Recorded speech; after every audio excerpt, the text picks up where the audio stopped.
আসসালামু আলাইকুম রহমতুল্লাহ। এই যে হাঁসগুলো দেখতেছেন কত সুন্দর, আর ওই যে গাছটা দেখতেছেন 200 বছরের পুরাতন গাছ এটা। ওখানে আমাদের দোকান আছে। এই যে রাস্তাটা দেখতেছেন, এই রাস্তাটা নতুন হয়েছে হাঁসাইগাড়ি মানে কক্সবাজার, মিনি কক্সবাজার। ভিডিও ছাড়লে নাকি ভাইরাল হয়ে যাচ্ছে। তো আপনারা সকলে দেখতে আসবেন, সকলের দাওয়াত। এটা নওগাঁ সদর থানা, শিকারপুর ইউনিয়ন। ঠিক আছে, এই মোড়ের নাম বটতলির মোড়। কত সুন্দর একটা দৃশ্য দেখেন, সন্ধ্যার দৃশ্য এটা। মানে কত সুন্দর একটা দৃশ্য, দেখতেই কত জানি ভালো লাগে। ঠিক আছে, এই যে যে জাল দেখতেছেন, এই জালটা নাইট করে রাত্রেবেলা 11-12 জন করে মাছ মারে। ওই নৌকা নিয়ে গিয়ে বিলের ভিতরে চলে যায়। অনেক মাছ পাওয়া যায়, অনেক মাছ বিলে। সবাই মানে দেখার জন্য চলে আসবেন। নওগাঁ সদর থানা, শিকারপুর ইউনিয়ন, 11 নম্বর শিকারপুর ইউনিয়ন। সকলের জন্য ভালোবাসা রইল, দোয়া রইল। আসলে আমাদের গ্রামটা দেখতে একটু বেশি সুন্দর।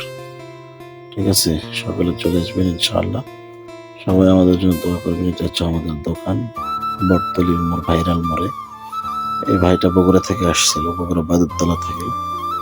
তো আমার দেখে চিনতে পারছে, আমি যেহেতু বগুড়াতেই থাকি। ঠিক আছে, আস্তে জেদ লাগছে যে চাচা আমাকে একটু ভিডিওতে নাও, নিলাম। ঠিক আছে, এই গাছটাতে আমরা ছোটবেলায় অনেক আড্ডা দিতাম। আর ছোটবেলায় এই রাস্তাগুলো নিচু ছিল, ডুবে যেত বন্যার পানিতে। মানে আমাদের বাড়ির চতুর্পাশে এখন পানি।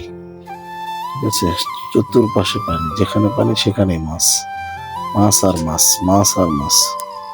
তো আপনারা সবাই চলে আসবেন 200 বছরের পুরাতন একটি গাছ দেখার জন্য। ঐতিহ্যবাহী বট গাছ আমরা সংরক্ষণ করে রেখেছি। এই গাছকে ঘিরে আমাদের অনেক স্মৃতি। ঠিক আছে, তো আজকের মতো এই পর্যন্তই। দেখা হবে আরেকটি কোনো ভিডিওতে। অবশ্যই ভিডিওটি ভালো লাগলে চ্যানেলটা সাবস্ক্রাইব করে দিয়ে, পেজটা ফলো করে দিয়ে আমাদের পাশে থাকবেন ইনশাআল্লাহ। আর সবাই আমাদেরকে ভালোবাসা দিবেন। গ্রাম বাংলার ভিডিও দেখতে কেমন লাগে অবশ্যই কমেন্ট করে জানাবেন। সকলের জন্য দোয়া ও মহব্বত, আন্তরিক ভালোবাসা রইল। সবাই ভালো থাকেন, সুস্থ থাকেন, আমার জন্য দোয়া করেন। আমি সবার জন্য দোয়া করবো ইনশাআল্লাহ। ভালো থাকুন, সুস্থ থাকুন ইনশাআল্লাহ। বিদায়। আসসালামু আলাইকুম রহমতুল্লাহ।